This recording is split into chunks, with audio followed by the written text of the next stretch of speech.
अस्मदो श्री गुरु चरण कमलेभ्यो नमः। गुरवे गौरचन्द्राय राधिकायै स्तदालये कृष्णाय कृष्ण भक्ताय तद्भक्ताय नमो नमः। ध्येयं सदा परिभवग्नम् अभीष्टदोहम् तीर्थास्पदं शिवगिरिञ्चिनोत शरण्यम् भृत्यार्तिहं प्रणतपालं भवाब्धिपोतम् वन्दे महापुरुषते चरुणारविन्दम्। श्रीमद्हंसं समारम्भं शनकादिकमध्यमम् अस्मदाचार्यपर्यन्तां वन्दे गुरुपरम्पराम्। ध्यानमूलं गुरुमूर्ति पूजामूलं गुरुं पद मन्त्रमूलं गुरुवाक्को मोक्षमूलं गुरुकृपा। वन्दे अहं श्रीगुरु श्रीयुतपदकमलं श्रीगुरून् वैष्णवांश्च श्रीरूपं साग्रजातं सहगण रघुनाथान्वितं तं सजीवं साद्वैतं सावधूतं परिजनसहितं श्रीकृष्ण चैतन्य चन्द्रदेवं श्रीराधाकृष्ण पादान् सहगण ललिता श्री विशाखान्वितांश्च बरसाने के श्री राधिका नंदगांव के श्याम तिनको चरण में करूं मैं कोटि कोटि प्रणाम। श्री राधे मेरो स्वामिनी मैं श्री राधे तेरो दास जन्म जन्म मोहे दीजियो तेरो चरण में वास। नमो वृंदायै तुलसी देव्यै प्रियायै केशवस्य च विष्णु भक्ति प्रदे देवी सत्यवत्यै नमो नमः। जय श्री कृष्ण चैतन्य प्रभु नित्यानंद श्री अद्वैत गदाधर श्रीवासदि गौर भक्तवृंद। जय रूप सनातन भट्ट रघुनाथ श्रीजीव गोपाल भट्ट दास रघुनाथ। এই ছয় গোসাইয়ের করি চরণ বন্দন যাহা হইতে বিঘ্ন নাশ অভীষ্ট পূরণ। বাঞ্ছা কল্পতরুভ্যশ্চ কৃপা সিন্ধুভ্যেব চ পতিতানাং পাবনেভ্যো বৈষ্ণবেভ্যো নমো নমঃ। नारायणं नमस्कृत्य नरं चैव नरोत्तमं देवीं सरस्वतीं व्यासं ततो जयमुदीरये। निगमकल्पतरुर्गलितफलं शोकमुखाद्यमृतद्रवसंयुतं पिबतो भागवत रसमालयं मुहुरहो रसिका भुवि भावुका। हरे नाम एव केवलं कलो नास्तेभ्यो गतिरन्यथा। नाम भज नाम चिंतो नाम करुषा नाम बिना कलि जीवे গতি নাহিয়া। কৃষ্ণ নাম কর জীবে আর সব মিছে, পালাইবার পথ নাই জমে আছে পিছে। হরে কৃষ্ণ কৃষ্ণ কৃষ্ণ হরে হরে, হরে রাম রাম রাম হরে হরে। নিতাই গৌর সীতানাথ প্রেমানন্দে হরি হরি বল। শ্রী শ্রী সাধু গুরু বৈষ্ণব প্রেমানন্দে হরি হরি বল। শ্রী শ্রী রাধা গোবিন্দ প্রেমানন্দে হরি হরি বল। সকল বৈষ্ণব শ্রোতাগণের মুনি করি নমস্কার, কৃপা করে পদধূলি দিবেন মস্তকে আমার।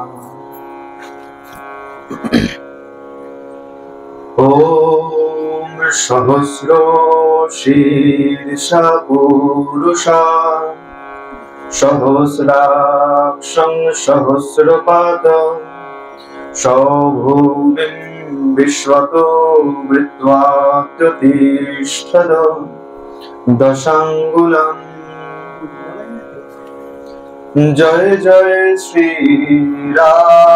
রাধারমণ, জয় জয় নবর কিশোর, জয় গোপী চিৎচোর প্রভু, জয় জয় মাখন চোর। बोलिए भक्त वत्सल भगवान की, भागवत भगवान की, राधा माधव की, निताई गौर भगवान की। प्रेम से बोलो राधे।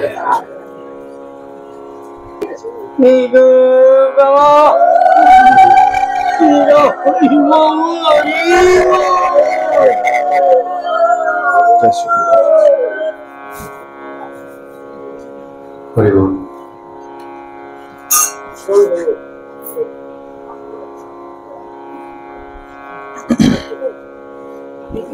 हरि बोल।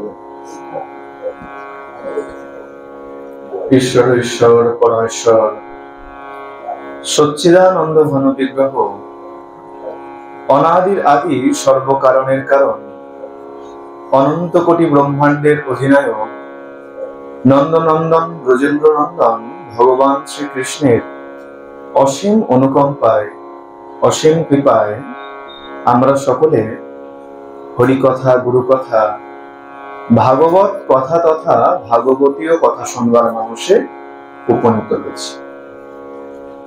चैतन्य महाप्रभुर आविर्भावेर समय कखन, कोन साल?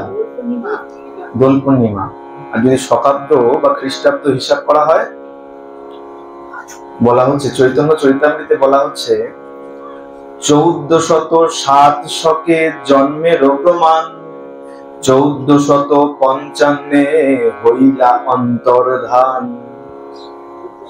1407 আবির্ভাব, জন্মের প্রমাণ। চৈতন্য চরিতামৃতে কৃষ্ণদাস কবিরাজ গোস্বামীপাদ বলছেন 1407 শতাব্দ। আচ্ছা খ্রিস্টাব্দ ভেবে ভুল করলেন, কি বলা হয়েছে? 1407 শকে, শতাব্দ। শতাব্দ যদি হয় 1407, খ্রিস্টাব্দ হিসাব করলে সেটা হয়ে যাবে 1485 খ্রিস্টাব্দ। হ্যাঁ, কারণ গত সপ্তাহে আরেক জায়গাতে চৈতন্য লীলা সেখানে যখন বর্ণনা করছিলাম, এক মা বলছে 1407 যদি হবে তাহলে এখন আমাদের বাংলায় সাল কত চলছে? বাংলার সাল আলাদা, আর 1407 বলা হচ্ছে শকাব্দ। এটা কিন্তু বঙ্গাব্দ বলা হয়নি। বঙ্গাব্দ মানে এখন কত? 1430। আর এই চৈত্র মাস গেলেই 31 পড়বে, এটা হলো বঙ্গাব্দ। এগুলো একটু কি আছে না, একটু জটিল বিষয় আছে, আমরা গুলিয়ে ফেলি। শকাব্দ, বঙ্গাব্দ, খ্রিস্টাব্দ এগুলো আলাদা আলাদা বিষয়। 1407 শকাব্দ আর 1485 খ্রিস্টাব্দ। আর কি বললো? 1407 শকে জন্মেরও প্রমাণ, 1455 হইলা অন্তর্ধান। আর 1455 প্রভু অন্তর্ধান হলেন। তাহলে কত বছর বয়স হলো? 48 বছর। এই 48 বছর বয়স প্রভু প্রকট লীলা বিলাস করেছে। আর বলছে দেখো এই 48 বছরেই প্রভু এমন লীলা করেছেন যে আমরা সাধারণ জীব তা বর্ণনা করে ভুল করতে পারি, বলে আমাদের সেই ক্ষমতা নাই। কি বলা হচ্ছে? অনন্ত চৈতন্য লীলা ক্ষুদ্র জীব হইয়া কে বর্ণিতে পারে তাহা বিস্তার করিয়া। বলছে অনন্ত চৈতন্য লীলা, ভগবান শ্রীকৃষ্ণ হয়ে যেমন লীলা করেছেন তেমন চৈতন্য নিমাই মহাপ্রভু হয়েও তিনি অনন্ত লীলা করেছেন। আর সেই লীলা কৃষ্ণদাস কবিরাজ গোস্বামী পাদ মহান ভক্ত হয়ে তিনি বলছেন আমি ক্ষুদ্র জীব, আমি কি করে সেই লীলা বিস্তার করে বর্ণনা করি? চিন্তা করে বলে ভক্ত একেই বলে যে সবসময় বিনয়ী থাকে। এত সুন্দর রচনা করেছেন। আর কত অদ্ভুত ব্যাপার দেখুন, বলছে চৈতন্য চৈতামৃত তিনি রচনা করেছেন, তিনি কিন্তু কখনো চৈতন্য মহাপ্রভুকে চাক্ষুষ করেন নাই। তিনি কখন রচনা করেছেন? তিনি যখন প্রায় বৃদ্ধ তখন এই চৈতন্য চৈতামৃত রচনা করেছেন। তিনি কিন্তু যুবক বয়সে রচনা করেনি। কেন? বলছে বিভিন্ন আচার্যগণ, প্রমুখ বৈষ্ণব আচার্যগণ কৃষ্ণদাস কবিরাজ গোস্বামীকে অনুমতি করেছে, আদেশ করেছিলেন যাও তুমি গিয়ে চৈতন্য চৈতামৃত চৈতন্য চরিত্র রচনা করো। কেন? তারও কারণ আছে। এই যে চৈতন্য চরিতামৃত লেখার পিছনে কারণ কি? আমরা এর আগে যে গ্রন্থ পাঠ করতাম তার নাম হচ্ছে চৈতন্য মঙ্গল। প্রথমে ছিল নাম চৈতন্য মঙ্গল। কে রচনা করেছেন? বৃন্দাবন দাস ঠাকুর। আর এই চৈতন্য মঙ্গল যখন রচনা করেছেন সেই সময় আরেক বৈষ্ণব আচার্য তিনিও একটি গ্রন্থ রচনা করেছিলেন, তার নামও চৈতন্য মঙ্গল। এই বৃন্দাবন দাস ঠাকুর চিন্তা করলেন একই নাম যখন, তাহলে এক কাজ করি, আমার গ্রন্থটির নাম পরিবর্তন করে। কি করলেন? চৈতন্য মঙ্গল থেকে বৃন্দাবন দাস ঠাকুর তার গ্রন্থের নাম করলেন চৈতন্য ভাগবত। চৈতন্য ভাগবতের প্রথমে নাম ছিল চৈতন্য মঙ্গল। আর এই চৈতন্য ভাগবতে কি আছে? ভগবানের আদি লীলা আছে আর মধ্য লীলা আছে, কিন্তু অন্ত লীলার বর্ণন নাই। বৃন্দাবন দাস ঠাকুর বলছে অন্তলীলার যদি রচনা করতে যাই, লিখতে যাই, সেখানে তো বিরহ আর বিরহ, প্রভুর বিচ্ছেদ, সেখানে সেই দুঃখ আমি বর্ণনা করতে পারব।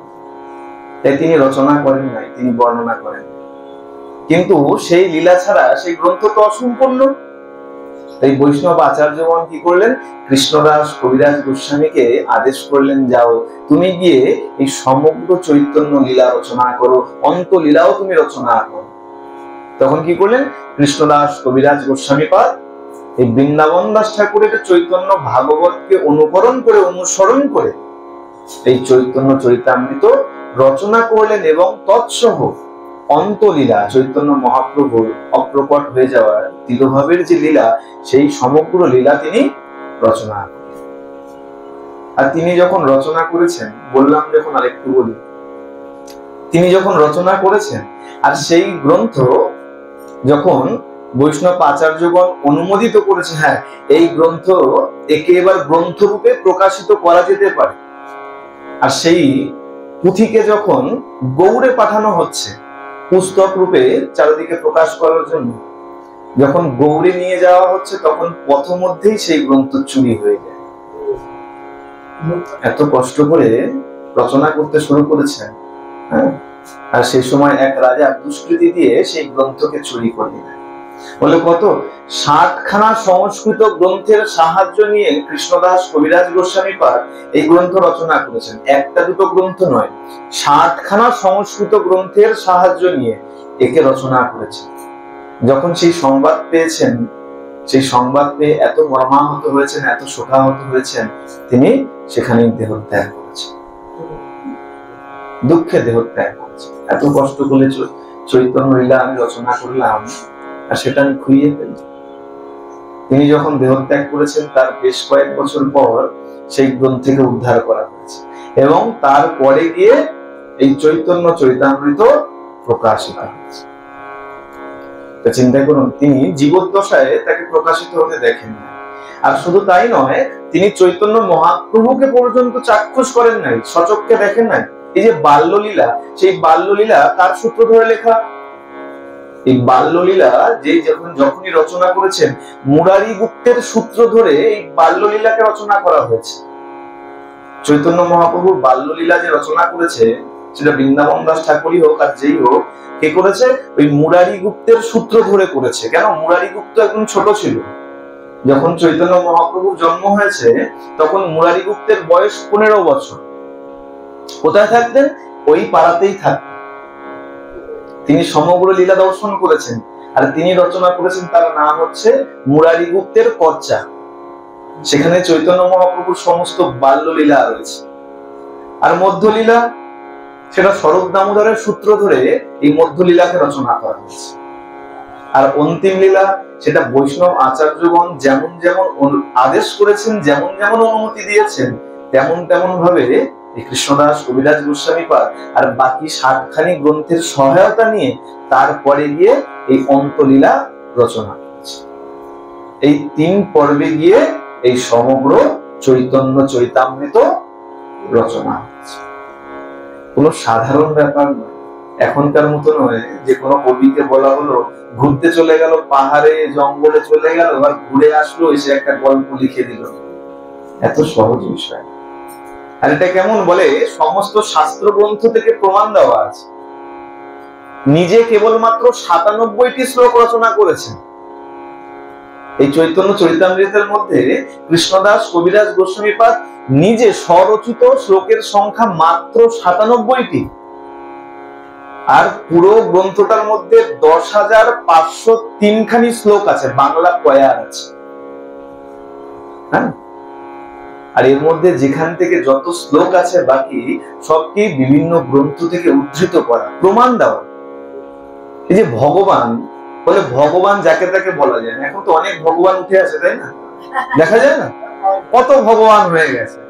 বলে তার মধ্যে তো গুণই নাই, ভগবান বলবে কিভাবে?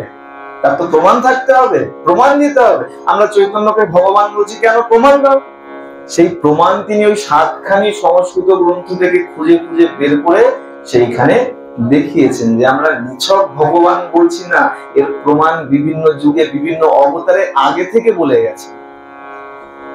তাহলে সেই গ্রন্থ, যে গ্রন্থ আমরা পাঠ করলে বলে ভক্তের কত ভক্তি, দেখুন তাকে চাক্ষুষ দেখেনি, কিন্তু তার রচিত গ্রন্থ পাঠ করলে পরে মনে হয় চৈতন্য মহাপ্রভু সাক্ষাৎ যেন সামনে দাঁড়িয়ে আছে। রচনা পড়লে কেউ যদি চৈতন্যিত পড়ে থাকেন তাহলে অবশ্যই জানবেন। এত সুন্দর সেই ছন্দ, পড়লে মনে হচ্ছে যেন চৈতন্য মহাপ্রভু জন্মের লীলা পড়লে মনে হবে এই তো সামনেই যেন সেই ঘটনা ঘটছে। সেই নিমাই যেন সেই উঠোনের মধ্যে ছুটে বেড়াচ্ছে, নিমাই যেন সেই আস্তাকুড়ের মধ্যে গিয়ে বসে রয়েছে।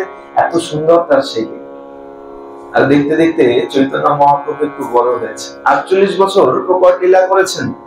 এই 48 বছরের মধ্যে 24 বছর তিনি গৃহবাস করেছেন, আর বাকি 24 বছর তিনি নীলাচল বাস করেছেন।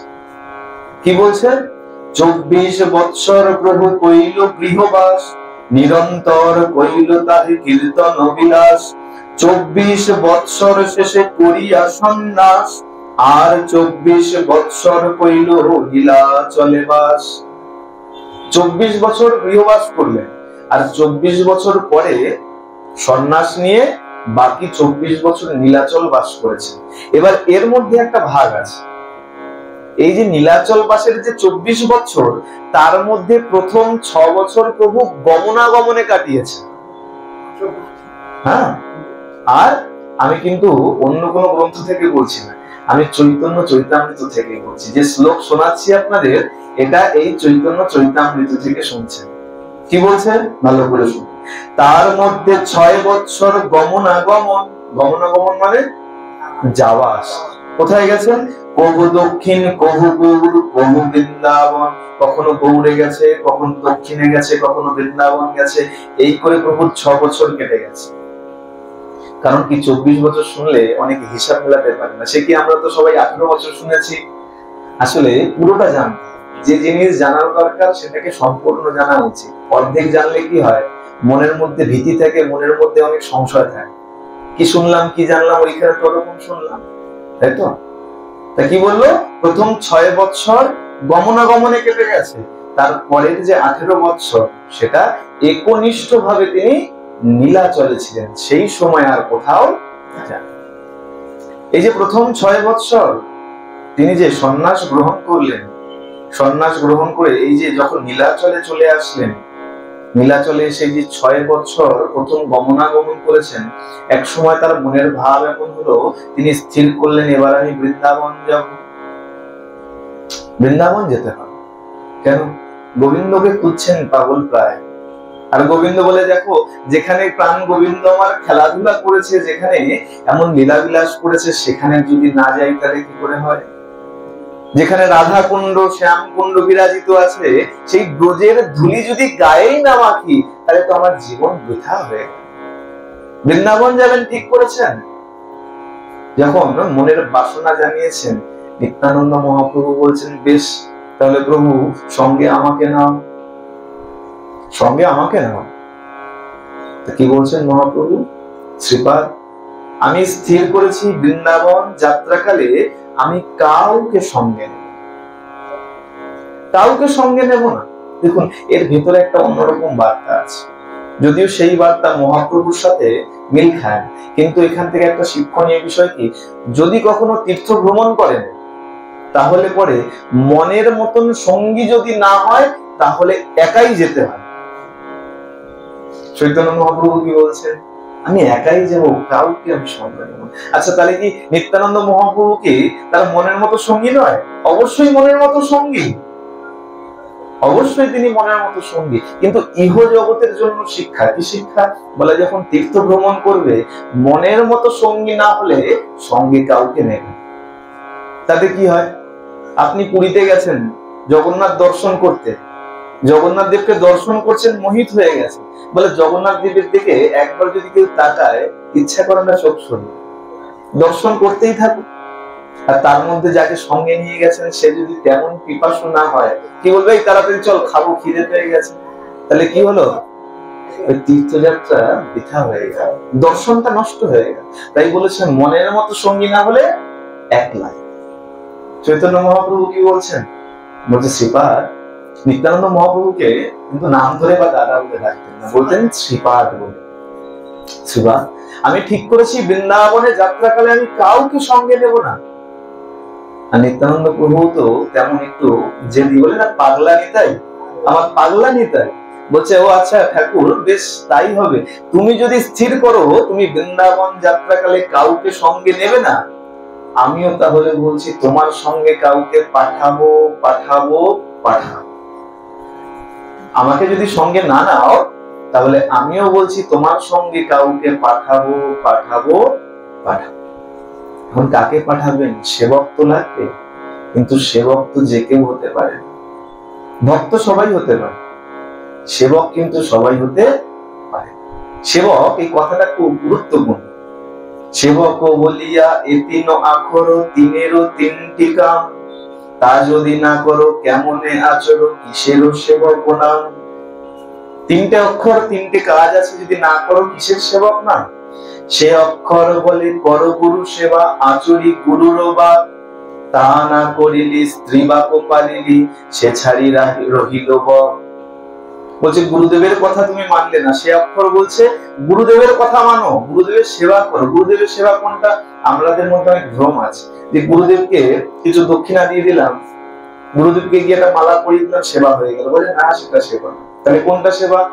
গুরুদেব যেটা আদেশ করেছেন, মালা জপ করো, সন্ধ্যা আহ্নিক করো, ভজন পূজন করো, এই কথাগুলো এই আদেশগুলো মানার অর্থই হচ্ছে গুরু সেবা। তাহলে সে বলছে গুরু সেবা করো, আর যদি সেটা না করো সে অক্ষর চলে গেল, পড়ে থাকলো ব আর ক। ব কি বলছে? ব বলে বৈষ্ণব সঙ্গেতে বাসুদেব ভজ, ফুকারি কহিছে ব। ব অক্ষর চিৎকার করে বলছে এই বৈষ্ণব সঙ্গেতে এসে বাসুদেবকে ভজনা করো, তা করিলি কখন অসতে মগন, ব ছাড়ি গেল রহিল ক। তা কখন করিলি রে মন? এই যে সাধু সঙ্গ হয়, সাধু সঙ্গে তো বসা হলো না, বাসুদেবকে ভজন করা হলো না, ব চলে গেল, থাকলো কে? ক। ক বলে কহ না কৃষ্ণ কথা, শ্রবণ কীর্তন ধ্যান। ক বলছে কৃষ্ণ কথা বলো, কৃষ্ণ কথা স্মরণ করো, ধ্যান করো, কীর্তন করো। তা করিলে কখন অসতে মগন, ক গেল করিয়া মান। তাও তো করা হলো না, ক মান করে চলে গেল। আমাদের আর সেবক হওয়া, সেবক হতে গেলে, আমি কাউকে কটাক্ষ করছি না, আমরা মনে করি একটু ঠাকুরের একটু বাসন ধুয়ে দিলাম আমরা সেবক হয়ে গেল, না, এত সহজ নয়। ধর্ম বিষয় এত সহজ নয়। যে জিনিস সহজে পাওয়া যায় তার গুরুত্ব তত থাকে, আর ধর্ম অত সহজে পাওয়া যায় না, ধর্ম অত সহজ নয়, তাই এর গুরুত্ব এত বেশি। তাই সেবক কিরকম? এরকম সেবক দরকার। নিত্যানন্দ মহাপ্রভু সেবক খুঁজছেন, চৈতন্য মহাপ্রভুর সঙ্গে দেবত্ব, অনেক ভক্তের ভিড়, খুঁজতে খুঁজতে দেখছেন একদম শেষে এক ভক্ত দাঁড়িয়ে দুই অশ্রু জলে একদম ভেসে যাচ্ছে। নিত্যানন্দ প্রভু বলছেন, এই শোনো শোনো, এদিকে এসো। যে ভক্তকে উদ্দেশ্য করে বলছেন তিনি তো বুঝতে পারছেন না, হঠাৎ সেই ভক্ত বলছে, প্রভু আমি আমি। হ্যাঁ হ্যাঁ তুমি এসো এসো, এদিকে এসো। সেই ভক্ত যখন ভিড় ঠেলে এসছেন, হ্যাঁ গো তুমি যে এইভাবে অশ্রু জলে ভেসে যাচ্ছ, কি নাম তোমার? প্রভু আমার নাম গোবিন্দ ঘোষ। বাহ, খুব চমৎকার নাম, গোবিন্দ ঘোষ। ছুটে গেছেন চৈতন্য মহাপ্রভুর কাছে, প্রভু প্রভু পেয়েছি পেয়েছি, তোমার উপযুক্ত সেবক পেয়েছি। শ্রীপাদ, আমি তো তোমাকে প্রথমেই বললাম বৃন্দাবন যাত্রাকালে আমি কাউকে সঙ্গে নেব। প্রভু কাউকে সঙ্গে নেব না বললে হবে না, সেবক তো তোমাকে একজন নিতেই হবে। আমার প্রভু সে বৃন্দাবনের পথে পথে ছুটবে আর হাতে সবকিছু থাকবে, এটা তো আমি হতে পারি। আমি সেবক থাকতে সেটা তো আমি মানতে পারি না। আর আমাকে যখন নেবে না, তাহলে তোমাকে সঙ্গে আমায় দিতেই হবে। তাকে দিলেন গোবিন্দ ঘোষ। বলে প্রভু আগে নাম তো শোনো, সেবকের নাম কি, তারপরে তুমি নেবে কিনা বিচার করবে। কি নাম? শ্রীপাদ। প্রভু তার নাম গোবিন্দ ঘোষ। যেই গোবিন্দ ঘোষ বলেছেন অমনি প্রভুর মন যেন একদম জুড়িয়ে গেছে। কেন?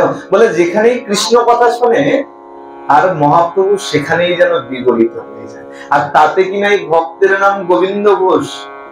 শ্রীপাদ খুব ভালো হয়েছে জানো, যদি কখনো আমি ওই কৃষ্ণকে ভুলে যাই, ওই গোবিন্দকে যদি ভুলে যাই, এই গোবিন্দকে স্মরণ করলেই আমার ওই গোবিন্দের কথা মনে পড়ে যাবে। কেন সঙ্গে নিলেন? বলছে যদি ওই গোবিন্দকে ভুলে যাই। দেখুন চৈতন্য মহাপ্রভু যিনি সর্বক্ষণ কৃষ্ণ কৃষ্ণ কৃষ্ণ কৃষ্ণ করছেন, তিনি বলছেন যদি কখনো ওই গোবিন্দকে ভুলে যায়, এই গোবিন্দকে স্মরণ করলেই আমার ওই গোবিন্দের কথা মনে পড়ে যায়। সঙ্গে নিলেন, চলছেন, এবার পথ চলতে শুরু করেছেন, বৃন্দাবন যাবেন। কোন পথ ধরলেন? বললেন নবদ্বীপ হয়ে বৃন্দাবন যাত্রা করুন। অন্য আরো পথ ছিল, কিন্তু নবদ্বীপ হয়ে যাওয়ার কারণ দুজনের সাথে সাক্ষাৎ করা হচ্ছে। এক সচী মায়ের সঙ্গে, আর দ্বিতীয় মা গঙ্গার সঙ্গে। সচী মায়ের সাথে সাক্ষাৎ করার আছে। কেন? মহাপ্রভু বিচার করে দেখলেন আমি তো নীলাচলে বসবাস করব, তাই গৌড়ের ভক্তরা প্রতি বছর তো এই রথের সময় আমার সাথে সাক্ষাৎ করতে আসবে, কিন্তু ঘরের যুবতী পুত্র বধূ রয়েছে, তাকে রেখে মা তো নীলাচলে আসতে পারবে, সম্ভব নয়। তাই মহাপ্রভু কি করলেন? নিজে সাক্ষাৎ করে তারপরে বৃন্দাবন যাত্রা। আর মা গঙ্গার দুঃখ ছিল। কি দুঃখ? বলে যমুনার কত সৌভাগ্য, যমুনার পারে প্রভু তুমি সমস্ত লীলা বিলাস করলে, আমার কত দুর্ভাগ্য, তুমি কি আমাকে কৃপা করবে? তখন কথা দিয়েছিলেন গঙ্গে তুমি চিন্তা করো না, আগামীতে কলিযুগে আমি তোমার পক্ষে অবগাহন করব, তোমার তীরে সমস্ত লীলা বিলাস করবো। চৈতন্য মহাপ্রভু তাই যাত্রাকালে গঙ্গা আর মা সচীকে দর্শন দিয়ে তারপরে যাত্রা করেছে। পথে চলতে শুরু করেছেন, চলতে চলতে এক গ্রামে এসে উপস্থিত হয়েছেন। গোবিন্দ ঘোষ বলছেন প্রভু মধ্যাহ্ন তো হলো, সেবার ব্যবস্থা করি। হ্যাঁ গোবিন্দ, সেবার ব্যবস্থা করি। সেবার ব্যবস্থা করেছেন। মধ্যাহ্নে ভোগ দেওয়া হয়েছে, প্রভু প্রসাদ গ্রহণ করেছেন। প্রসাদ গ্রহণ করে এবার হাত বাড়িয়ে দিয়েছে, গোবিন্দ সেবা তো দিলে, মুখশুদ্ধি দাও। সেবা দিলেই হয় না, সেবার পরিপাটি চাই। আর সেবার পরিপাটিতে কি হয়? একদম অন্তে মুখশুদ্ধি দেওয়া। দেখবেন যখন ভোগ হয় বা বাড়িতে যখন ভোগ দেওয়া হয়, এখন কি হয়? পানের খিলি বানিয়ে দেওয়া হয়, তাই তো? ওটা কি? মুখশুদ্ধি। এখন গোবিন্দকে হাত বাড়িয়ে দিয়েছেন, গোবিন্দের দিকে, গোবিন্দ ভোজন তো দিলে, মুখশুদ্ধি দাও। প্রভু একটু অপেক্ষা করো, একটু অপেক্ষা করো। গোবিন্দ ছুটে গেছেন গ্রামের ভেতরে, ভিক্ষা করে একটা হরতকি নিয়ে এসেছে। হরতকি নিয়ে এসে তাকে খন্ড খন্ড করে এক খন্ড প্রভুর হাতে দিয়েছেন। প্রভু কি করেছেন? গোবিন্দায় নমঃ বলে মুখশুদ্ধি গ্রহণ করেছেন। গ্রহণ করে বলছেন, গোবিন্দ তোমার সেবায় আমি বড় প্রীত, তোমার সেবায় আমি খুব খুশি। আর এত খুশি, আমি তোমাকে কিছু বর দিতে চাই। কি বর? গোবিন্দ আমি তোমাকে এই বর দিচ্ছি, আমি চিরকাল আমি তোমার সেবা গ্রহণ। চিন্তা করুন, সাক্ষাৎ ভগবান যদি আমাদের কাউকে এরকম বর দিয়ে দেন, তার অবস্থা কি? গোবিন্দ তো এখন আনন্দে নৃত্য করতে শুরু করেছেন। শ্রী হরি বলিয়া গোবিন্দ এখন নৃত্য করিতে লাগিল, নৃত্য করতে শুরু করেছেন। আনন্দ আর ঘটছে না, কেন? সাক্ষাৎ ভগবান তিনি কিনা বলছেন তোমার সেবায় প্রীত। আর শুধু সেবায় প্রীত নয়, বর দিয়েছেন চিরকাল আমি তোমার সেবা গ্রহণ করবো, তোমার হয়ে থাকবো। দেখতে দেখতে সেই সমস্ত রাত পার হয়েছে। যখন প্রাতঃকাল ভোরবেলা হয়েছে, গোবিন্দকে বলছে, গোবিন্দ তাড়াতাড়ি চলো, এইভাবে যদি আমরা যাই তাহলে কতদিনে বৃন্দাবন পৌঁছাবো? তাড়াতাড়ি চলো, তাড়াতাড়ি চলো। চলতে শুরু করেছেন। আর চলতে চলতে যখন মধ্যাহ্ন প্রায়, অগ্রদ্বীপের মাটিতে এসে উপস্থিত হয়েছে। গোবিন্দ বলছে, প্রভু মধ্যাহ্ন তো উপনীত, তাহলে প্রসাদের ব্যবস্থা করি। হ্যাঁ গোবিন্দ, তাড়াতাড়ি প্রসাদের ব্যবস্থা করি। অগ্রদ্বীপের মাটি, আবার প্রসাদের ব্যবস্থা করা হয়েছে। এবার প্রসাদ গ্রহণ করলেন চৈতন্য মহাপ্রভু। আর প্রসাদ যখনই গ্রহণ করা হয়ে গেছে, আর গোবিন্দ তাড়াতাড়ি এসে ওই আঁচলের খোঁট খুলে একটা হরতকি প্রভুর হাতে দিয়েছে। প্রভু প্রভু এই ধরো, মুখশুদ্ধি ধরো। মুখশুদ্ধি নিয়েছেন, গোবিন্দায় নমঃ বলে গ্রহণ করেছেন। আচ্ছা গোবিন্দ, একটা কথা বলো, গতকাল তোমার কাছে মুখশুদ্ধি চাইলাম, দিতে কত বিলম্ব করলে, আর আজকে না বলতেই তুমি মুখশুদ্ধি হাতে দিয়ে দিলে। মুখশুদ্ধি এত তাড়াতাড়ি পেলে কোথায়? কেন প্রভু? এই কালকে যে ভিক্ষা করে হরতকিটি পেয়েছিলাম, সেই হরতকিটি একটু বড় হরতকি, আর তাকে খন্ড খন্ড করে কালকে এক টুকরো তোমাকে দিয়েছি, আজকে এক টুকরো তোমায় দিলাম, আরো বেশ কয়েক খন্ড আছে, আরো 2-3 দিন হয়ে যাবে। ভালো করিনি প্রভু? চৈতন্য মহাপ্রভু বলছেন, কৃষ্ণ ইচ্ছাময়, তিনি যেমন ইচ্ছা করেন তোমাকে তেমনই করতে হবে। ভালোই করেছো গোবিন্দ। প্রভু আর কিছু বললেন। সে মুখশুদ্ধি গ্রহণ করে তিনি এখন কৃষ্ণ আলাপনে, কৃষ্ণ নামে এখন ডুবে গেলেন। দেখতে দেখতে পরদিবস চলে আসলো, সকাল হয়েছে। আজকে মহাপ্রভু বলছেন, ভক্তগণ আমার এবার যাওয়ার সময় হলো, সবাই তোমরা হাসি মুখে আমাকে সবাই বিদায় দাও। গোবিন্দ ঘোষ বলছেন, হ্যাঁ হ্যাঁ প্রভু, চলো চলো, তাড়াতাড়ি চলো, তাড়াতাড়ি চলো, দেরি হয়ে যাচ্ছে, অনেক বিলম্ব হয়ে যাচ্ছে আমাদের প্রভু। গোবিন্দ তুমি কোথায় যাবে গোবিন্দ? কেন প্রভু? আমি তোমার সঙ্গে বৃন্দাবন যাব। না গোবিন্দ, তোমার তো আর আমার সঙ্গে বৃন্দাবন যাওয়া হবে। কেন প্রভু? আমি তো এসেছিলাম তোমার সঙ্গে বৃন্দাবন যাবো বলে, এখন কেন বৃন্দাবন যাওয়া হবে না? গোবিন্দ তুমি সন্ন্যাসীর সঙ্গ করছো, আর তোমার মধ্যে এখনো সঞ্চয় বাসনা রয়েছে। যার মনের মধ্যে সঞ্চয় বাসনা আছে, তার তো সন্ন্যাসীর সঙ্গ হয় না। প্রভু কিন্তু আমি তো নিজের জন্য সঞ্চয় করি নাই, আমি তো তোমার সুখের জন্য সঞ্চয় করেছি। প্রভু এবারের মতো আমাকে ক্ষমা করো, এবারের মতো কৃপা করো। গোবিন্দ আমি সন্ন্যাসী, আর আমি যদি তোমাকে ক্ষমা করি, এই জগৎবাসী আমার পথ অনুসরণ করবে, এই সন্ন্যাস ধর্মের কলঙ্ক হবে। আর সন্ন্যাসী কেমন হয়? বলে সংসার বাসনা সম্যক রূপে নাশ হইয়াছে যা, তিনি হলেন সন্ন্যাস। সন্ন্যাসীকে এই কেবল আমি দীক্ষা নিয়ে নিলাম সন্ন্যাস ধর্মে, তাহলে সন্ন্যাসী নয়। তার মধ্যে যদি বাসনা থাকে, সেও কিন্তু সন্ন্যাসী হতে পারে। তাহলে সন্ন্যাসীকে যার মধ্যে সংসার বাসনা সম্যক রূপে নাশ হইয়াছে, যার মধ্যে বাসনা সম্যক মানে সম্পূর্ণভাবে নিবৃত্তি হয়ে গেছে, যার মধ্যে কোনো বাসনা নেই। গৃহী আর সন্ন্যাসীর মধ্যে পার্থক্য কোথায়? এক জায়গায় পার্থক্য। গৃহী তিনটে ভাগে সঞ্চয় করে, আর সন্ন্যাসীর সঞ্চয় নাই, কিন্তু সন্ন্যাসী দুভাবে তার সঞ্চয়কে ব্যবহার করে। তাহলে গৃহী কিভাবে কি করছে? গৃহী তিনটে ভাগ করে তার আয়কে। কি কি? যেটা দিয়ে আজকের দিন চলবে, আর একটি ভাগ যেটা দিয়ে আগামী দিন চলবে, এবং আরেকটি ভাগ যেটা দিয়ে গুরু গোবিন্দের সেবা হবে। তিনটে ভাগ। আর সন্ন্যাসীর দুটো ভাগ। কি কি? যেটা দিয়ে আজকের দিন চলবে এবং যেটা দিয়ে গুরু গোবিন্দের সেবা হবে। কিন্তু ওই যে গৃহীর যে আগামী দিনের সঞ্চয়ের যে ভাগ, সেটা সন্ন্যাসীর নাই। কিন্তু গোবিন্দ কৃষ্ণ ইচ্ছাময়, তার লীলার নিমিত্তে তোমার মধ্যে এই ইচ্ছার জাগরণ করেছে, তোমার মধ্যে এই সঞ্চয় বাসনা জাগিয়েছে। তাই আমিও তোমাকে গোবিন্দের সেই ইচ্ছাকে সম্মতি দেওয়ার জন্য এই অগ্রদ্বীপের মাটিতে আমি তোমাকে নির্বাসন করব। গোবিন্দ ঘোষ লুটিয়ে পড়লেন, প্রভু তুমি তোমাকে কথা দিয়েছিলে যে চিরকাল তুমি আমার সেবা গ্রহণ করবে। গোবিন্দ যা বলেছিলাম আমি এক বর্ণ মিথ্যা বলি নাই। আমি বৃন্দাবন থেকে যখন আবার ফিরে আসব, তখন আমি তোমার হয়ে থাকবো, তোমার সেবা গ্রহণ করব। প্রভু আমি এখন থাকবো কি নিয়ে? কি বললেন মহাপ্রভু?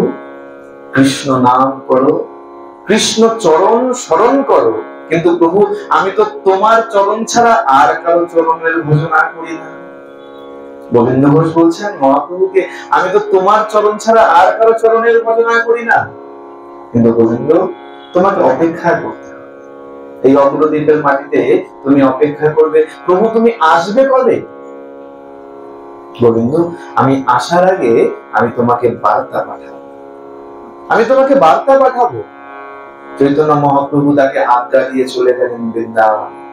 গোবিন্দ ঘোষ ঠাকুর এখন সেখানে ছোট্ট কুটিরে নির্মাণ করে নিত্য ভগবানের ভোজন করে, পূজন করে, আর সেখানে বসবাস করতে শুরু করে। নিত্য গঙ্গা স্নান করে আর প্রত্যহ চিন্তা করে, প্রভু কতদিন তো হয়ে গেল, তুমি তো বলেছিলে আসবে, তুমি কবে আসবে?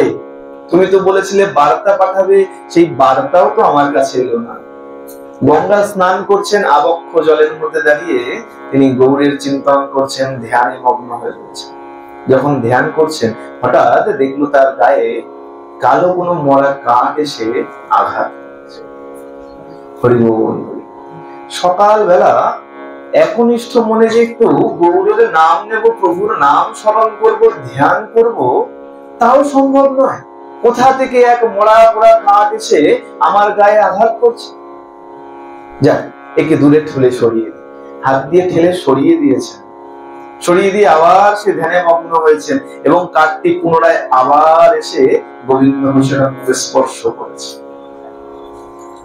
না, এই কাঠের জন্য তো একটু একনিষ্ঠ মনে ধ্যানও করতে পারবো।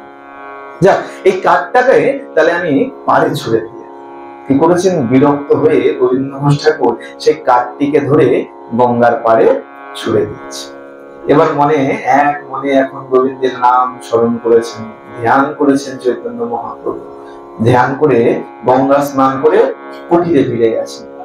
কুটিরে ফিরে গিয়ে মনে মনে ভাবছেন, প্রভু তুমি তো কতদিন হয়ে গেল, এখনো আসলে না, তুমি কবে আসবে? যখন এমন চিন্তন করছে, হঠাৎ শুনতে পাচ্ছে দূর থেকে কীর্তনের ধ্বনি ভেসে আসছে। আর শুধু কীর্তনের ধ্বনি দেখে গোবিন্দ ঘোষ বুঝতে পারলেন আমার প্রভু আসছেন কেন, বলে ওই কীর্তনের মধ্য দিয়ে ওই মহাপ্রভুর কণ্ঠস্বর শোনা যাচ্ছে। বলে অদ্ভুত ব্যাপার, এত ভক্তের ভিড়ের মধ্যে মহাপ্রভুর কণ্ঠস্বর কি করে বুঝলেন? এখানে যদি 50 জন কীর্তন করে, কোনটা কার গলা সেভাবে তো বোঝা যাবে না, যাবে? বোঝা সম্ভব না। তো অত ভক্তেরা, বলে মহাপ্রভু যখন চলতেন একজন দুজন ভক্ত নয়, হাজারো হাজারো ভক্ত পিছনে ছুটতে শুরু করতেন, আর সবাই তো কীর্তন করতেন। তাহলে চিনল কিভাবে? বলে দেখো বৈষ্ণব পদকর্তা পদে বলছেন কি, বেনু বিনারব মানে পরাভব, কণ্ঠে মধুর ভাষা। চৈতন্য মহাপ্রভুর কণ্ঠের বোল কেমন, ভাষা কেমন? বলছে বেনু আর বিনা, বাঁশি আর বিনার যে ললিত সুর, মধুর সুর, সেই সুরও যেন মহাপ্রভুর কণ্ঠধ্বনির কাছে পরাজিত। চিন্তা করুন, যে বাঁশি শুনলে পরে আমরা মোহিত হয়ে যাই, বলছে সেই বাঁশিকেও হার মানিয়ে দেয় মহাপ্রভুর কণ্ঠের উপর। সেই কণ্ঠের ধ্বনি শুনে এখন গোবিন্দ ঘোষ ঠাকুর ছুটতে শুরু করেছেন, লুটিয়ে পড়েছেন প্রভু। চৈতন্য মহাপ্রভু জিজ্ঞাসা করছেন, গোবিন্দ তুমি কেমন আছো? না না প্রভু, তুমি তো জিজ্ঞাসা করতে পারলে, আমি তোমাকে ছাড়া একদম ভালো নেই প্রভু, চলো তাড়াতাড়ি চলো আমার কুটিরে, চলো কুটিরে নিয়ে এসছি। কিন্তু প্রভু এই যে তুমি আসলে, তুমি তো বলেছিলে তুমি আসার আগে আমাকে বার্তা পাঠাবে, তুমি তো কোনো বার্তা পাঠালে না কেন গোবিন্দ? আমি তো বার্তা পাঠিয়েছিলাম। আচ্ছা গোবিন্দ, তুমি যখন গঙ্গা স্নানে যাও, তা তোমার অঙ্গ কি কোনো বস্তু স্পর্শ করে না? প্রভু কোনো বস্তু? হ্যাঁ প্রভু, একদিন স্নানের সময় একটা কালো মরা কাঠ, একটা মরা পোড়া কাঠ একটা ভেসে এসে আমাকে বারবার আমাকে স্পর্শ করছিল। প্রভু তুমি একটু দাঁড়াও, একটু দাঁড়াও প্রভু, আমি আসছি। গোবিন্দ ঘোষ ছুটতে ছুটতে ছুটতে ছুটতে গেছেন সেই গঙ্গার। গঙ্গার পাড়ে গিয়ে দেখছেন যে যাকে সে মরা পোড়া কাঠ দিয়ে গঙ্গার পাড়ে ছুঁড়ে ফেলেছিলেন, সেটা কোনো মরা পোড়া কাঠ নয়, তাহলে কালো গোষ্ঠী পাথর, যার গায়ে কৃষ্ণ নাম। গোবিন্দ ঘোষ ঠাকুর আর স্থির থাকতে পারলেন, বলছে প্রভু তুমি কত লীলা জানো, কত লীলা জানো প্রভু, তোমার লীলার অন্ত নাই। বলছে কি, বলছে সেই ত্রেতাতে রাম অবতারে যে লীলা তুমি করেছিলে, ত্রেতাতে রাম অবতারে যে লীলা তুমি করিলে, নামেতে পাথর ভাসাইলে, এই কলিতে সেই লীলা আমায় দেখালে। সেই ত্রেতাতে রাম অবতারে তুমি নামের ক্ষমতায় পাথরকে জলে ভাসিয়েছিলে, আর সেই ত্রেতার লীলা আমার কত ভাগ্য, এই কলিযুগেও তুমি সেই লীলা আমাকে দর্শন করা। নামের জোরে তুমি কোষ্ঠী পাথরকে পর্যন্ত জলে ভাসি। গোবিন্দ ঘোষ ঠাকুর সেই পাথরটিকে বুকে জড়িয়ে ধরে ছুটতে ছুটতে আবার কুঠিরে এসেছে। প্রভু পেয়েছি, প্রভু পেয়েছি, সেই প্রস্তর আমি পেয়েছি গোবিন্দ। এই পাথর দিয়ে তুমি একটি শ্রী বিগ্রহ নির্মাণ করো। ঠাকুর এই পাথর দিয়ে এখন বিগ্রহ নির্মাণ করব, ভাস্কর পাবো কোথায়? কারণ কি বলে দেখো, মাটি দিয়ে যারা তৈরি করে তারা কিন্তু পাথর দিয়ে মূর্তি বানাতে পারবে না। পাথর দিয়ে যারা মূর্তি তৈরি করে তাদের যদি মাটি দিয়ে দেওয়া হয়, মাটি দিয়ে বানিয়ে দাও, তারা মাটি দিয়ে বানাতে পারবে। এবং ভাস্কর কোথায় পাবো প্রভু? আর মহাপ্রভুর আকর্ষণে কি হয়েছে, সেই সময় এক ভাস্কর সেখানে এসে উপস্থিত হয়েছে, আর সেই ভাস্করকে প্রস্তরটি দেওয়া হয়েছে, আর এক সুন্দর গোপীনাথের বিগ্রহ নির্মাণ করে দিয়ে সেই ভাস্কর সেখান থেকে চলে গেছে। মহাপ্রভু বলছেন, গোবিন্দ এই গোপীনাথের বিগ্রহটি নাও, আর এখন থেকে তুমি এই গোপীনাথের সেবা পূজা সব। গোবিন্দ ঘোষ বলছেন, কেন করবো আমি এই পাথরের বিগ্রহের কেন পূজা করব? আমার কাছে সচল ভগবান থাকতে আমি কেন পাথরের বিগ্রহ পূজা করব? গোবিন্দ আজকে থেকে একেই তুমি সেবা পূজা সব করবে। না না প্রভু, আমি পাথরের বিগ্রহ চাই না, আমি তোমার মতন সচল বিগ্রহ চাই, আমি তোমাকে চাই। গোবিন্দ আমাকে যদি তুমি বেঁধে রাখো, এখানে আটকে রাখো, তাহলে যে নাম প্রচারের উদ্দেশ্যে আমার আশা, সেই কাজ তো আমার অসম্পূর্ণ থেকে যাবে। প্রভু, আমি কিচ্ছু শুনতে চাই না, এই দিনের কুটিরে আমি তোমাকে বেঁধে রাখবো। চলো প্রভু, চলো। প্রভুকে ধরে টানতে টানতে নিয়ে গিয়ে কুটিরের মধ্যে ঢুকিয়ে দরজা বন্ধ করে দিয়েছে। আর যখনই দরজা বন্ধ করে দিয়েছেন, দেখছেন যে ঘরে যাকে ঢুকিয়ে দিলেন তিনি সেই পাথরের বিগ্রহ হয়ে আছে। আর বাইরে যে পাথরের বিগ্রহ ছিল, সেই পাথরের বিগ্রহ এখন চলতে শুরু করেছে। চিন্তা, গোবিন্দ ঘোষ ঠাকুর এখন অবাক হয়ে গেছেন। বলছে, আমার ঘরে ঘোড়া, বাইরে ঘোড়া। ঘরেও গোপীনাথ, বাইরেও গোপীনাথ। দেখছেন, ঘরেও গোপীনাথ, বাইরেও গোপীনাথ। আবার ঘরেও সেই গৌরাঙ্গ মহাপ্রভু, বাইরেও সেই গৌরাঙ্গ মহাপ্রভু। তিনি বুঝতে পারছেন না কাকে ধরবেন, কাকে ছাড়বেন। মহাপ্রভু আদেশ করলেন, গোবিন্দ, এই গোপীনাথ আর আমাকে অভেদ জানিও। আমি আর এই গোপীনাথ অভেদ, অভেদ জেনেই তুমি সেবা পূজা করি। গোবিন্দ, আমি তোমাকে আদেশ করছি। কি আদেশ করলেন? যে তুমি বিবাহ করো, সংসারী হও, সংসারে থেকে এই গোপীনাথের সেবা পূজা সব করো। গোবিন্দ ঘোষ বুঝতে পারলেন যে ভগবানকে তো ধরে রাখার মতন ক্ষমতা আমার নাই। প্রভু, তোমাকে যে বেঁধে রাখবো সে ক্ষমতা আমার নাই। কিন্তু প্রভু, যাচ্ছ যখন, তখন একটা কথা অন্তত দিয়ে যাও, এই ভক্তকে, এই দাসকে যেন তুমি কখনো ভুলে যেও। মহাপ্রভু আশীর্বাদ করলেন, করে তিনি তার কাজে রওনা হলেন। গোবিন্দ ঘোষ ঠাকুর এখন দেখতে দেখতে কিছুদিন যাওয়ার পর প্রভুর আদেশকে মেনে নিয়ে বিবাহ করেছেন। পত্নী হয়েছেন, নাম তার মাধবী। আর যখন কিছুদিন গেছে, সেই মাধবীর কোল জুড়ে এক ফুটফুটে সন্তানের জন্ম হয়েছে। কিন্তু প্রভু বলছেন, দেখো গোবিন্দ, তুমি তো সংসারে আছো, কিন্তু তুমি আমার কত বড় ভক্ত, তুমি আমাকে কেমন ভালোবাসো, একটু পরীক্ষা করে দেখা দরকার। বলে, দেখো, ভক্তের মতন পরীক্ষা প্রভু অন্য কাউকে নেয়। ভক্তের পরীক্ষা যত নেয়, অন্য কারোর তত পরীক্ষা নেয়। ভক্তের পরীক্ষা বেশি, এই কারণে ভক্তের জীবনে কষ্ট বেশি। যার জীবনে কষ্ট নাই, জানবেন তার দিকে ভগবান তাকায়। আর যার জীবনে কষ্ট আছে, জানতে হবে ভগবান পরখ করে দেখছেন। বলে, দেখো, এই যে সোনার যে আমরা গহনা পরি, এই সোনারও অনেক কষ্ট, তারপরে গিয়ে গহনা হয়েছে।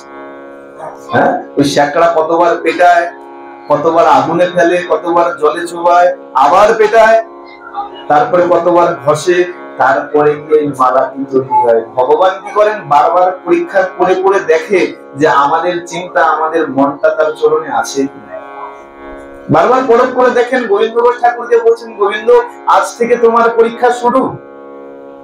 দেখতে দেখতে সেই থেকে 3 দিন যখন অতিবাহিত হয়েছেন, যেই অতিবাহিত হয়েছে 3 দিন, অমনি তার মাধবী মৃত্যু হয়ে গেছে, মারা গেছে। গোবিন্দ ঘোষ ঠাকুর এখন বিচার করছে, এখন আমি গোপীনাথের সেবা করব না আমার পুত্র গোপীনাথের দেখভাল করব, কি করব? এখন নিজের সেই ছোট্ট পুত্রকে নিয়ে সেবায় ব্যাঘাত ঘটে। কিন্তু গোবিন্দ ঘোষ বুঝতে পারে, কিন্তু ভগবান গোপীনাথ তিনি তো ভালোবাসার কাঙাল, তিনি আর সহ্য করতে পারেন না।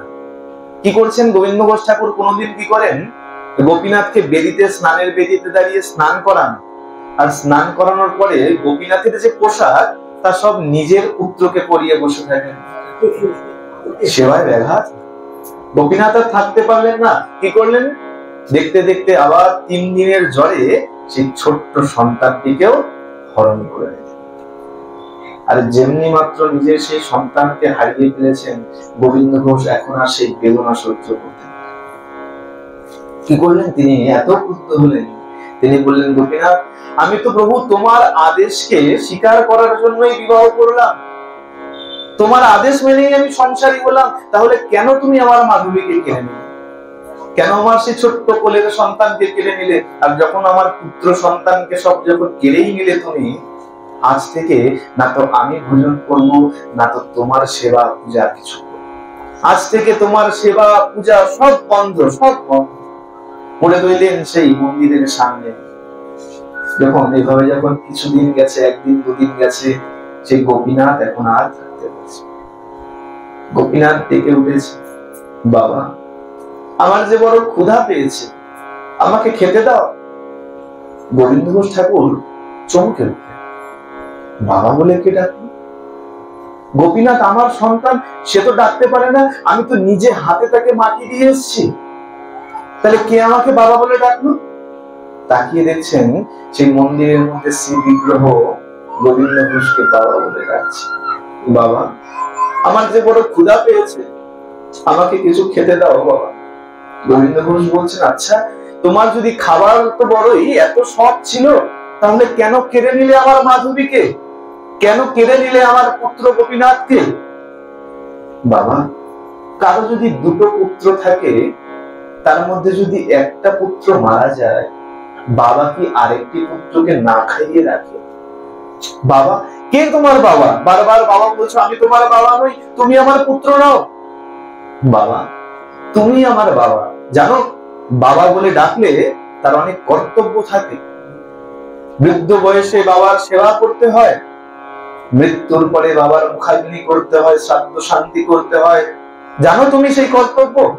বাবা আমি তোমাকে কথা দিচ্ছি, আজ থেকে আমি তোমার পুত্র গোপীনাথ, আর তোমার বয়সকালে বৃদ্ধ যখন হবে আমি তোমার সেবা করব, আর যখন তোমার দেহান্ত হবে আমি তোমার নিমিত্তে শ্রাদ্ধ শান্তি করব। যতদিন পর্যন্ত চন্দ্র সূর্য থাকবে ততদিন পর্যন্ত আমি তোমার নিমিত্তে শ্রাদ্ধ বাসর থেকে বিধিবৎ শ্রাদ্ধ করব।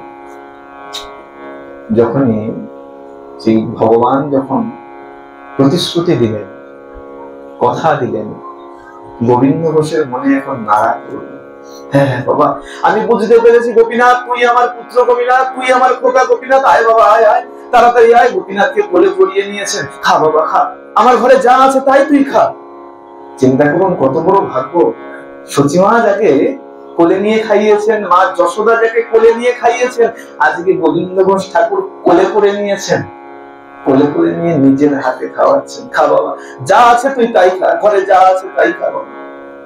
এইভাবে দেখতে দেখতে সেই সুন্দর মুহূর্ত কাটতে শুরু করেছে। গোবিন্দ ঘোষ ঠাকুর বৃদ্ধ হয়ে গেছেন, সময় একদম অন্তিম। ডাক দিয়েছেন, বাবা গোপীনাথ এদিকে আয় বাবা। বলো বাবা। বাবা কিছু কথা বলি, মন দিয়ে শোন, চিরকাল কারোর বাবা মা বেঁচে থাকেন। বাবা এমন কথা তুমি কেন বলছো বাবা? গোবিন্দ ঘোষ ঠাকুর বুঝতে পারছেন আর বেশিক্ষণ আমার হাতে সময় নাই। বাবা এই সবাই থাকলো, পূজারীরা থাকলো, সেবক থাকলো, এত হাজারো ভক্ত থাকলো, বাবা এই পূজারীর কথা মানিস, সেবকরা যেমন বলবে তেমন চলিস, দুষ্টুমি করিস না বাবা। বাবা তুমি কেন এমন বলছো বাবা? বাবা আমার হাতে আর সময় নেই বাবা। গোপীনাথ একটা কাজ করো বাবা, এই গোপীনাথের সেই বিগ্রহের চরণ থেকে আমাকে একটু চরণ তুলসী এনে দে, একটু চরণামৃত এনে দে। কেমন ভগবান দেখুন, আজকে নিজের চরণ তুলসী, নিজের চরণামৃত নিজে এনে ভক্তের মুখে দিচ্ছে। গোবিন্দ ঘোষ ঠাকুরের মুখে দিয়েছেন চরণ তুলসী চরণামৃত। গোবিন্দ ঘোষ ঠাকুর বলছেন, বাবা আমার বালিশের তলায় করতাল জোড়া বের কর, বের করে আমাকে একটু হরিনাম শোনা বাবা। ভগবান আজকে হরিনাম শোনাচ্ছেন ভক্তের পাশে। বলো বাবা, সেই গোপীনাথ আজকে কীর্তন করছেন, বলো বাবা হরে কৃষ্ণ কৃষ্ণ কৃষ্ণ হরে হরে, হরে রাম রাম রাম হরে হরে। কিন্তু গোবিন্দ ঘোষের এখন তো অন্তিম সময়, ভাঙা গলা এখন পরিষ্কার উচ্চারণ করতে পারছে, ভাঙা ভাঙায় আধো আধো বলছেন হরে কৃষ্ণ কৃষ্ণ কৃষ্ণ হরে হরে, হরে রাম রাম রাম হরে হরে। গৌর হরি আমি আসছি, গৌর হরি আমি আসছি, গৌর হরি আসছি বলে তার দেহান্ত হয়ে গেল। যখনই দেহান্ত হয়েছেন, গোপীনাথ পূজারীকে স্বপ্ন দিয়েছে, পূজারী আমার বাবা দেহ রেখেছে, আমার এই রাজ বেশ খুলে দাও, আমাকে ধরা কাছা করিয়ে দাও, আর নির্দিষ্ট সময় মতন বিধি মতন শ্রাদ্ধ বাসরে আমি উপস্থিত হয়ে আমার পিতার নিমিত্তে আমি পিণ্ড দান করি। পূজারীর ঘুম ভেঙে গেছে, পূজারী উঠে এসছেন, উঠে এসে সেই শ্রী বিগ্রহের সেই রাজ বেশ খুলে দিয়ে ভরা কাছা পরিয়ে দিয়েছেন। আর এই চৈত্র মাসে কৃষ্ণপক্ষের এই দ্বিতীয়ার দিন সেই শ্রাদ্ধ বাসরে গোপীনাথ উপস্থিত হয়ে পিতার নিমিত্তে শ্রাদ্ধ শান্তি করেছে। কিন্তু সবাই দেখতে পেল না। যারা সন্দেহের চোখ নিয়ে গেল তারা দেখলো সেই পাথরের বিগ্রহ দাঁড়িয়ে আছে। কিন্তু যারা ভক্তির চোখ নিয়ে গেছে তারা দেখলো সেই গোপীনাথ সেখানে কুশের আংটি পরে তার পিতার নিমিত্তে, গোবিন্দ ঘোষের নিমিত্তে সেই শ্রাদ্ধ বাসরে বসে তার পিতার জন্য পিণ্ড দান করছে।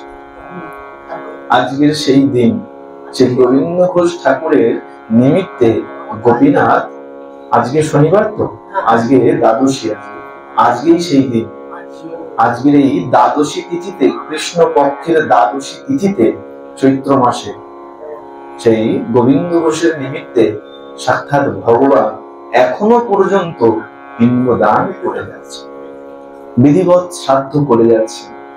বলে ভক্ত যদি চায় ভগবানকে যে কোনো ভাবে বাঁধতে পারে। ভগবান বলেছিলেন আমি তো থাকতে পারবো না তোমার ঘরে, তিনি কি করেছিলেন? গোপীনাথের বিগ্রহ বানিয়ে চলে গেছিলেন। কিন্তু দেখুন ভক্তের এমন টান যে ভগবানকে আবার কিন্তু সেই ঘরে ফিরিয়ে দিয়েছে। আর শুধু একদিনের জন্য নয়, প্রভু কিন্তু তাকে আশ্বাস দিয়েছেন, কথা দিয়েছেন, যতদিন চন্দ্র সূর্য উঠবে আমি ততদিন তোমার পুত্র হয়ে এই শ্রাদ্ধ বাসরে উপস্থিত হয়ে তোমার নিমিত্তে শ্রাদ্ধ শান্তি করব।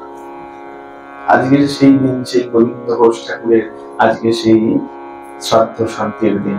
আজকে সেই গোবিন্দ ঘোষকে নিমিত্ত করে গোবিন্দ ঘোষের উদ্দেশ্যে গোপীনাথ শ্রাদ্ধ বাসরে উপস্থিত হয়ে সেই বস্ত্র পরিধান করে, কুশের আংটি পরে আজও কিন্তু সেই শ্রাদ্ধ শান্তি করে। আজকে সেই, যদি অনেকে জানেন এটা অগ্রদ্বীপের মেলা নাম, কিন্তু সেই অগ্রদ্বীপের মেলার মূল উদ্দেশ্য এই গোবিন্দ ঘোষ ঠাকুর। এই গোবিন্দ ঘোষ ঠাকুরের জন্যই সেই মেলা পালিত হয়, সে অগ্রদ্বীপের মেলা। লীলার কিছু কথা শ্রবণ করতে করতে এখানেই এই চৈতন্য লীলার বিশ্রাম দিচ্ছি। যদি গুরু প্রেমানন্দে নিতাই গৌর সীতানাথ হরি হরি বল। শ্রী শ্রী সাধু গুরু বৈষ্ণব প্রেমানন্দে হরি হরি বল। শ্রী শ্রী রাধা গোবিন্দ প্রেমানন্দে হরি হরি বল।